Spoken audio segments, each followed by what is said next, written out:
Охридска состојбата е критична, од можни 6 тона на млеко, моментално откупуваме едва тон од тие што имаат лактофризери, односно повеќе годишни договори.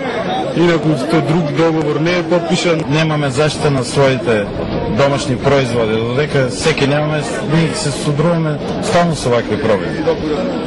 Од ту стоку се живели људи, од тоа млеко и тоа откажаше, народ помузе баци, стока нема храно да једе ли псуе едно по едно. Имаме млеко, убаво, здраво, секој ден проби земе, тие увозат бата и мири, Бог знае што, од каде. Ова година ни договор, ни ништо. Ако му треби, донеси. Ама не чешмо да не ќе пушка, ќе му да. Јас сум стечаен работник, со економски факултет, зедов кредит од Инвестбанка. Немам шанси да го вратам тој кредит.